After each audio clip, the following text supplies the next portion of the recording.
Hey everyone, welcome back. Is the PUBG Mobile update stuck on waiting or the resource pack refuses to download inside the app?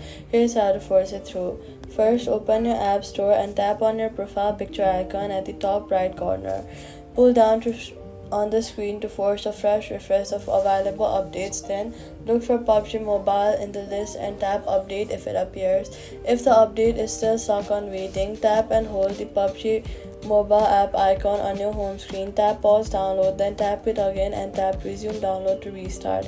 If it keeps failing, go to your settings, then go to general, then go to iPhone storage and confirm you have at least 20 gigabytes of free space. Since PUBG Mobile's updates and resource packs are some of the largest mobile gaming and fail silently when storage is too tight.